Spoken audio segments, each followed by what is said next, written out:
Les ronds élevés attirant les regards et se trouvant exposés aux louanges autocritiques des hommes, rien de plus naturel que mon malheur intérieur a hésité les vifs intérêts de quelques personnes qui aiment mener les jugements sévères de quelques autres. Je les conçois, mais comment la folie est-elle aussi venue détachée à moi? Un jeu prussien peut envoyer Paris peut alimenter une gazette de Berlin de tous les morceaux remarquables de notre littérature. Il se logia rue Saint-Lazare et sans doute de sa fenêtre, il me voyait souvent dans mon jardin jouer avec mon fils et le porter dans mes bras. Cette vue l'enthousiasmait comme si l'élévation pouvait changer les habitudes d'une mère. Au lieu d'écrire sur la littérature, il parlait de moi longuement, il me suivait partout et la plus petite au monde était racontée avec tant de détails et d'exaltation que son rédacteur lui écrivit qu'il n'avait pas été envoyé à Paris pour entretenir de moi que s'il ne continuait plus son journal, il fallait suspendre sa correspondance. Ce fut en vain.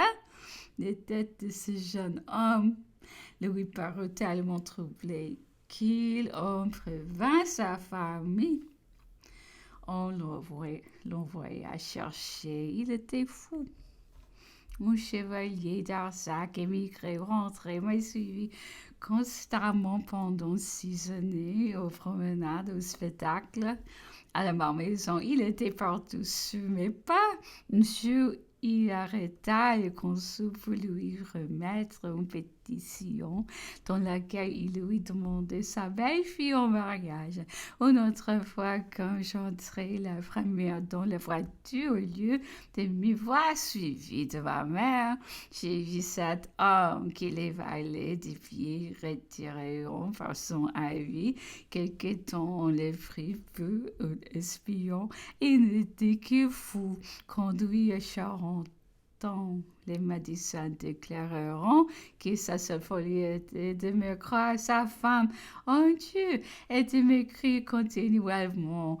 Il parlait toujours de moi comme devant être réunis à lui dans le ciel. Sa famille le rappela à Lyon. J'ignore ce qu'il est devenu.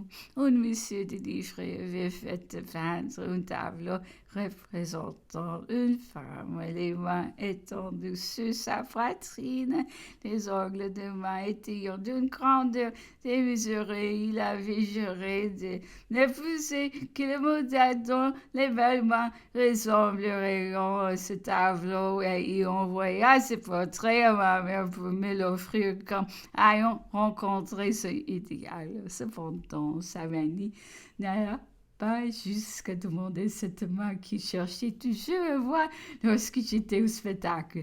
Chaque fois qu'on me plaisantait sur ces folies dont on prétendait que j'étais cause, je répondais que précisément parce qu'il était au fou. Ces individus avaient en fait attention à moi et c'était bien la vérité. Mon mari ne s'inquiéta pas de ses passions connu de tout Paris et à en juger par tout le reste. Ce fut chose extraordinaire, mais j'aurais de la peine à peindre la tristesse qui tous les jours s'emparait de moi davantage.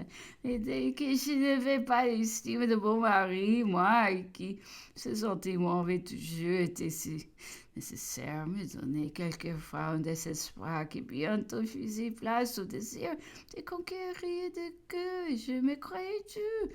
J'ignorais que la passion tant qu'elle existe n'a ni calcul ni retour. Au reste, n'ayant rien de mal à cacher, toujours calme, ne rions plus, renfermons les plainte prête à s'échapper. J'étais malheureuse, mais sans éprouver encore ce tourment le plus pénible de tout, puisqu'il faut combattre non seulement contre les autres mâles, encore contre soi-même. Le sort m'est réservé cette dernière épreuve depuis mon mariage, lorsque John homme agréable par sa figure, par ses manières, s'approcher de moi, la crainte qui peut me plaire ou me couper l'instinct a même été sous mes gardes. Au bas, j'étais recherché, entouré souvent d'une manière à m'embarrasser. On montait sur les chaises peu, me voir danser. La danse me plaisait trop par elle-même pour que je ne fusse pas contrariée de cet impressement et de ces exclamations. Monsieur de Flau, jeune homme de même âge que moi, étourdi, agréable. Dans ce moment, enthousiasme s'est mis au jeu à m'applaudir. Je me fus piqué. Cette marque brillante d'approbation me sembla de mauvais ton. Je m'approchai de sa mère et la priai de prévenir son fils que j'étais si peu m'amuser et pas tout peut être applaudi. Le lendemain, ils vinrent tous deux me demander pardon. Madame de Flau était une femme d'esprit, rayée de la liste des émigrés pour les soins de ma mère.